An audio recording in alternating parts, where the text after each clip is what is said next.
Hey kiddies, it's Triple Feature Tuesday once again, and this week we're going to look at some down payment horror movies.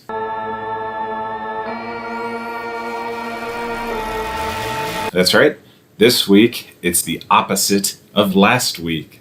Last week we looked at some movies that had a really great setup, but had a little trouble sticking that landing. This week we're going to look at 3 movies that start off with something terrifying, let you percolate, and or forget what you're actually watching, and then kill you with the ending. It's really, really a lot of fun. These movies are borderline magic tricks. A lot of the times with horror movies, we get caught up with the special effects. How good did the makeup look? Did this kill seem realistic? Would a person actually do this? But these movies, the magic is that you forget what you're watching until it's too late, and then you are sunk. And I love them all for this. So, going in increasing order of the trick, our menu includes Drag Me to Hell, The Ring, and the Texas Chainsaw Massacre. I mean, what it was that it had just been so long. So when I heard that Sam Raimi was not only making a movie to try to, wash the taste of Spider-Man 3 out of our collective psyches, that it was also a horror movie. The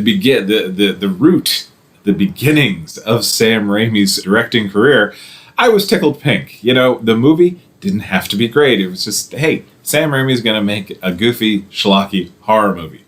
And then he made Drag Me to Hell. And I got to tell you, Drag Me to Hell is great. Drag Me to Hell still holds up. And the gag with Drag Me to Hell is that your main character is going to be dragged to hell. It says it right in the beginning. The movie starts with another group of people and a poor doomed child, a child that has been cursed by a witch and is going to, a good witch to try to lift the curse and maybe prevent him from being dragged to hell.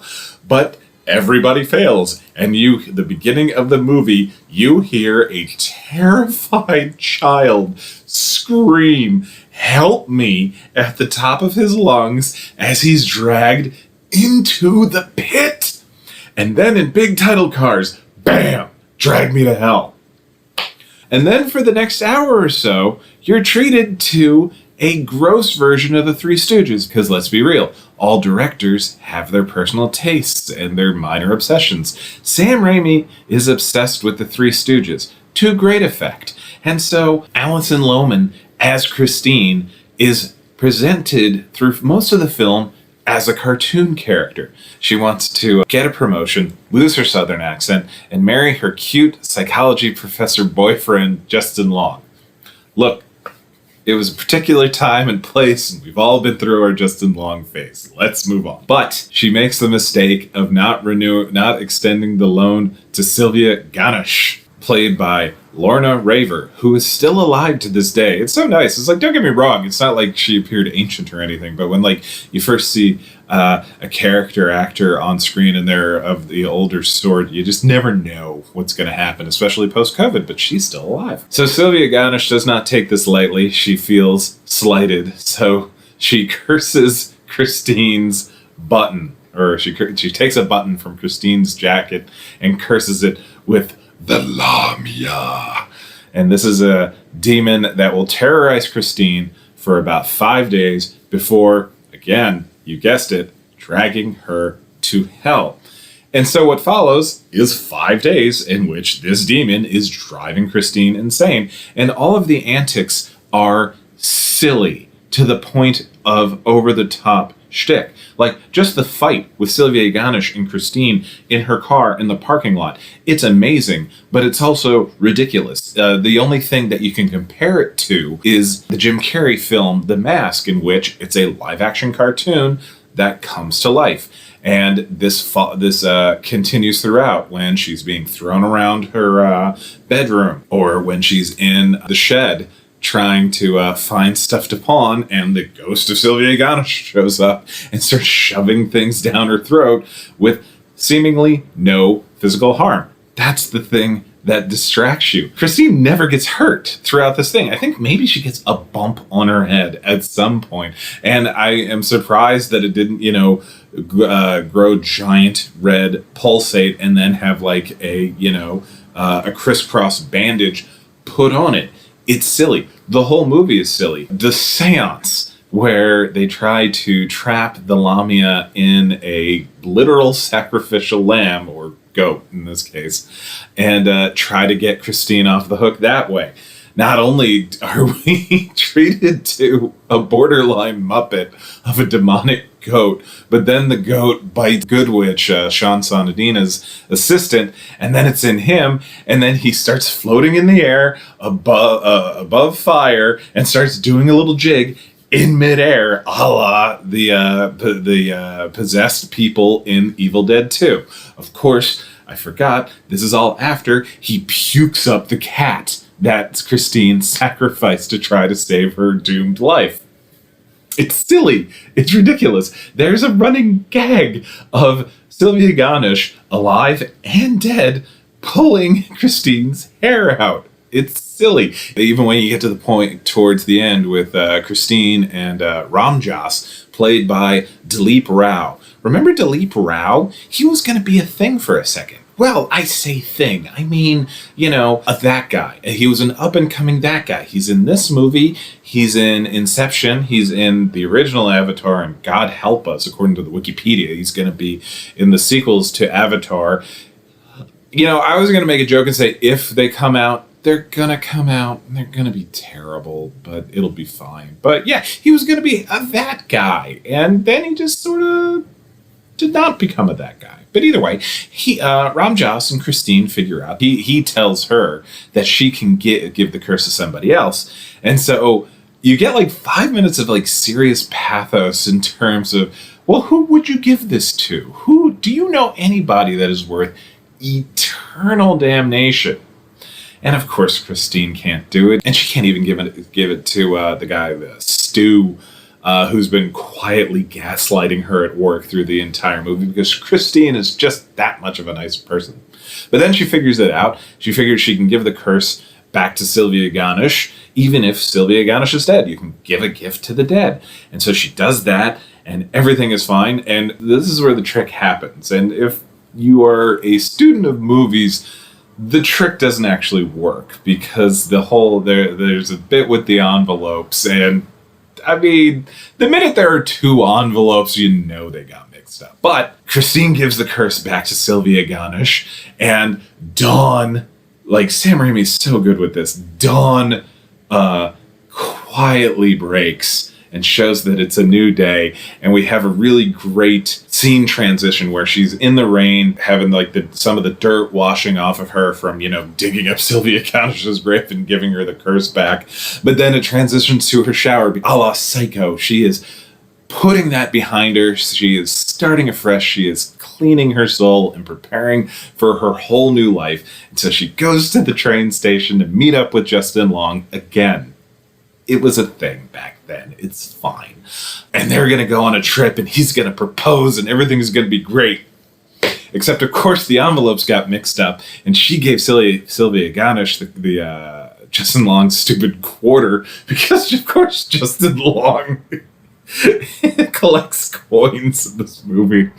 And as it turns out, the curse was never transferred to anybody. The curse is still there. And then she falls on the train tracks, and then you see her the ground open up and her flesh be burned away as she's pulled into hell right before a train would run her over, because, as the title card tells you once again before the credits starts, the movie is called Drag Me to Hell. And it works and it doesn't. Like I said, at no point do you forget that this is a movie called Drag Me to Hell and that there is supernatural awfulness happening all around. But you really don't think it's going to happen, is the thing. Because the movie, after that initial scene, is just a borderline comedy. Like, this is much more Army of Darkness than it is Evil Dead 2 in terms of Sam Raimi horror levels. And yet, I don't think it's just because I was raised Catholic that the images in the beginning and the end of the film of these characters being literally pulled down to hell, I believe those affect other people as much as they do affect me. Man, Drag Me to Hell is still a good time. And that's if she gets dragged to hell. There's a really great kind of Jacob's Ladder type of theory where Christine is not cursed. Christine is just slowly going insane because she is not eating throughout the whole film. If you watch, she keeps like starting meals, but not outside of like the diner scene towards the end. She's really avoiding food the entire time. And then when she's being dragged to hell, the way her flesh is decaying off of her body kind of resembles somebody going, like somebody just losing an enormous amount of weight at the same time. So maybe she's just hallucinated the whole thing and then fell onto the train tracks. Either way, Christine's dead. Man, Justin Long, God, that look on his face at the end. That guy is screwed. That guy is screwed forever. Go to Ramjas and make sure like the curse didn't rub off on you at all, because Jesus Christ. I was enjoying Alison Lohman, and like I was wondering, where has she been? I haven't seen her in a while, and I looked her up. Turns out she retired shortly after making this movie. She's made like 2 other movies after that, but they were like favors for her husband, who is some sort of producer. But kind of weird. Great one to go out on. And man, Sam, make more horror movies. Very excited. Doctor Strange better be like much more horror than not, because come on, Doctor Strange and horror. Of a similar bent is The Ring, but there's really no mistaking this movie for anything other than horror throughout. Actually, the trick in this one is that it feels more like a suspense mystery movie, even though there are supernatural elements to it. So in this one, the movie begins with 2 girls talking about the rumors of a cursed tape, only for one of them to actually have the curse and then be killed sort of off screen. Like you see the curse going like right into the camera, and then all of a sudden we cut to something else. And actually we see a lot of subliminal images from the cursed tape, which is just terrible. I'm going to be talking about Gore Verbinski's 2002 English language remake of The Ring, as opposed to Hideo Nakata's original adaptation of the Koji Suzuki novel Ring. Don't get me wrong, the Nakata film deserves all the credit for being the original adaptation of the novel and creating most, if not all, of the iconic imagery that would be updated through the Gore Verbinski film. I just like the Verbinski film better. It may just be a culture clash issue, but we can make a whole video comparing the two, but I just feel like the Gore Verbinski film has a lot more urgency and better character work in the film, which is weird because usually the original movies are just head and shoulders above the English language remakes. Then again, I'm also a big fan of Gore Verbinski. That dude made Rango.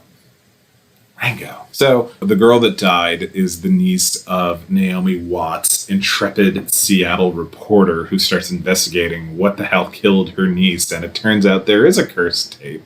She watched it, and now, as the spooky voice on the end of the phone tells her, she has 7 days to live. What's fun is that we have like a little miniature version of the movie entirety at the beginning, because we get tension of the 2 girls trying to decide for themselves. It's like, 1, is there any basis for the rumors? Yes. And then 2, is this actually real? Could this be real? And then somebody died, but you don't know what happened. And then one of the best jump scares I've ever seen in a film. Naomi Watts is at the funeral with her older sister, and they're doing dishes and just hating life. Ruthie, Naomi Watts' older sister, is trying to get her to investigate what happened, and she says, "You didn't see her face." And then it cuts to the dead girl in the closet, because it was like, nope, you didn't escape shit. You get to see all of it, audience. And then the movie goes for like an hour or so. It's 115 minutes long, which is short by Gore Verbinski's standards. I mean, have you seen Pirates of the Caribbean 3? I love it, but yeah, you could probably trim a half hour off of the film, and that's not even start to like mentioning the Lone Ranger. But it's all about Naomi Watts putting together the pieces of what happened to create this tape. And so she finds the island, which had the horse breeders, and they had a child, and something terrible happened to the child, and or the child was doing terrible things, and then as a result something terrible happened to the child. They track all of this back to the cabin where we watched the tape, and it turns out the child was murdered by her mother because the child was driving the mother insane. And so she tried to suffocate her and shove her down a well. And unfortunately, for Samara's sake, Samara lived for 7 days and was able to create the tape, which is cursing everybody. But Naomi Watts, she found her. Samara's finally going to get a proper burial. Her spirit is going to be at rest. And much like Drag Me to Hell, we have this rejuvenating, cleansing shower moment because, like anybody that's been through a good journey, she's got all this muck on her. Then she goes to tell her son, who has vaguely psychic abilities, which is better than in the original one, which has like the boyfriend, the ex-husband has like super psychic abilities. Anyway, she says, "Hey, guess what? Figured it all out. Freed the girl from the well. Everything's gonna be fine." And then the kid just sits bolt upright and asks, "Why would you do that? Why would you free her? She's evil." And I gotta tell you, I've wanted to punch characters in the face before. But I don't know that I've ever wanted to punch any character before or since with as much force as I want to punch that little kid right in his fucking face. Because what do you mean, why did I set her free? Because it's a ghost, and this is a ghost story. What else are you going to do? And then he's like, "Hey, guess what? Nothing's over. I'm still burned. The ghost never sleeps." And then it cuts to Martin Henderson, the boyfriend, the ex-boyfriend, and he gets horribly murdered. And it's terrible because Gore Verbinski had completely gotten you fooled that everything was over and everything was done. See, that was the trick that Gore Verbinski pulls off better in this movie than Sam Raimi does. In the Sam Raimi film, there are the clues that this is not going to work, and also this is a silly movie that is a borderline Tales from the Crypt morality tale. In this one, if you cut off everything before, "Why did you help her?" that is just a complete movie. And not in the same way that, like, The Sixth Sense is a complete movie when you get to the mother and the son coming to grips with each other in the car, and then we have this extra 10 minutes to tie off Bruce Willis's character, who was never actually the focus of the story at all, if you actually, really watch and pay attention. But this one, it's just like, no, guess what? Fooled you. Movie's still going. Nothing is solved. Samara is still out there, and as you can see by that look on her face, she is pissed about everything. And like Sam Raimi's Drag Me to Hell, there were little clues. Like when you see Samara in those psychology session tapes, and she says, "Yeah, I do want to hurt people, and I'm not going to stop." Because she doesn't want to stop. Because Samara is just evil. She's just evil. She's terrible. She's horrifying. She's played by DeVay Chase. Anybody, the next time you watch Lilo and Stitch, yeah, that's Lilo. Same girl, DeVay Chase. She's all grown up now. She still acts. She's pretty great. She's also in Donnie Darko. She is a part of Sparkle Motion. I mean, she never has to work again in my eyes because she's Samara in the Ring, Lilo and Stitch, and she is the lead dancer of Sparkle Motion. She's incredible. But in this one, again, you're in a horror movie, but they check every single box of where the cathartic happy ending should be.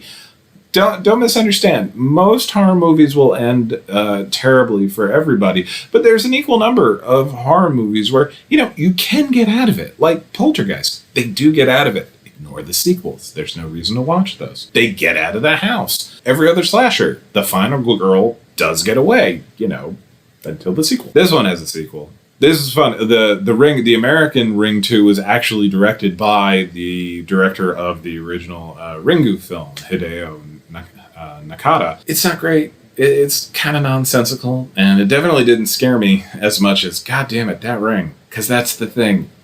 They get you, and by you I mean me, to let your guard down, and then all of a sudden, kablam. And that is the key trick for the last movie on this triple feature, Tobe Hooper's The Texas Chainsaw Massacre. If you want a really good examination of the film, sign up for Shudder and watch Joe Bob Briggs's excellent viewing of The Texas Chainsaw Massacre, and I do agree with him that it is one of the most important horror movies ever made.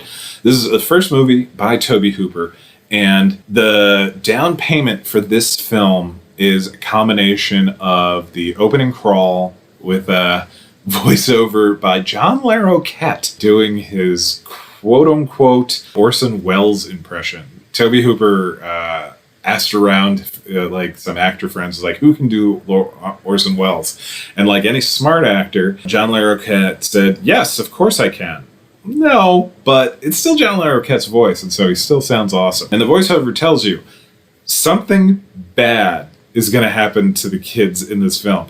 And not just bad. I mean, the nickname for the event is the Texas Chainsaw Massacre. That's not a good nickname. Like, usually nicknames are kind of like you hear like Bloody Sunday or like The Troubles, just to name a couple of Irish things. But usually the nickname is supposed to be the watered down, tamer way to describe the terrible thing that happens. The terrible thing that happened is nicknamed the Texas Chainsaw Massacre. So John Larroquette tells you at the beginning, something terrible is going to happen to all of these kids in the movie. And then you get the spooky credits with all the taxidermied items, and it's like, that creates a bad sign. And then the first bit in the movie is the kids driving around, and they stop by a cemetery where there has been grave robbing. So you know something bad is going to happen. And then nothing happens. We even have like a weirdo hitchhiker show up, get on the van, be a real goddamn weirdo, kind of like cut himself and be like really kind of crazy. But then he goes away.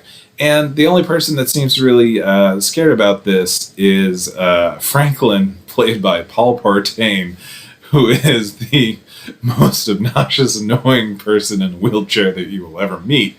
And he is a crucial part of the gag of watching these 5 teenagers just fart around on a Saturday. They're all having fun, except for Franklin, who's stuck in the wheelchair and is really, I'll go with bitter. He's bitter that he's in the wheelchair and is not having fun, when everybody else seems to be having fun.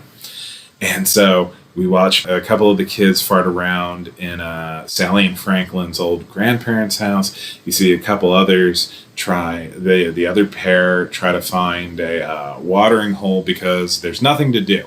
They are trying to, I forget exactly where they're trying to go, but they don't have enough gas to get there. And so they're waiting for the gas station to have gas because the gas station's out of gas, a la Blues Brothers. If you want something really, really terrible, watch Nothing But Trouble. That is Dan Aykroyd's love letter to the Texas Chainsaw Massacre, set in New Jersey, but we don't have enough time for that right now. So everybody's farting around, and this is like the key recurring motif in definitely most of Tobe Hooper's early films, like Funhouse and Eaten Alive, where he sets up good characters. Like, you look at these 5 kids, and even though they are generic horror movie teenagers, they do seem to have backstory. They do interact well, and they have like nice little intergroup dynamic stuff happening. And you get distracted. You get lulled into the sense that, man, what is this movie even called? What are we doing here? And then a pair of them go to a nearby house where they hear a generator, and the generator would have gas. Maybe they want to sell the nice teenagers some gas. And so the guy knocks on the door. No answer, kind of goes in because the door is open. Check it out. And I mean, again, this is just, at this point in the movie, you don't think anything's going to happen. And then Leatherface comes out of nowhere and bludgeons the guy with a hammer, and the rest of the movie is a nightmare. And don't get me wrong, it's not as bookendy. There's like this feature-length trick that they're pulling off, a la Drag Me to Hell or The Ring. But for like this good half hour you completely forget what this movie is even about because no story is presented. Like I said, they're going somewhere. You don't know why. You don't care. They're just out and about doing a thing. And then all of a sudden, wha-bam. Like, it's not like we go to a campsite and we, like, there's no establishment of the killer. Like, say you're Nightmare on Elm Street. You see Freddy building his glove, and then you see him chasing Tina throughout the opening credits. The original Friday the 13th opens with the killer killing some teenagers. This, yeah, you're told something is going to happen, and then for 40 minutes, nothing happens. And then the rest of the movie happens. And once Leatherface shows up, everything is terrible. Just everything. And yet, somebody gets away. Like, this is one of the, like, few, like I said earlier, it's like sometimes there's, like, a happy ending when at least one of them gets away. Oh, God. Texas Chainsaw Massacre. What also adds to this feeling is that it's shot in a, like, almost faux documentary style, where it's kind of like Robert Altman-y type of thing, where you're just kind of a fly on the wall. Sound is being recorded on location. People are talking over each other. And again, you get lulled into the sense that you're not even watching a movie. You're just in the van with these people before, the cannibals show up and murder everybody. But not with chainsaws. I think Franklin's the only one that actually gets killed with a chainsaw. There's like two people that get hooked. One guy that gets a chainsaw, or Franklin gets the chainsaw. Another one gets the hammer. Ugh. Texas Chainsaw Massacre. Wow. What a movie. Again, there's people have talked at length about that one more than me, so that one gets a little bit of the short shrift. But yeah, down payment horror. Set up something in the beginning, let the audience simmer, and then nail them with it at the end. And God help me, Texas Chainsaw Massacre is just 40 minutes of end. So it's down payment horror movies, Drag Me to Hell, The Ring, and Texas Chainsaw Massacre. And I'll see you guys next week.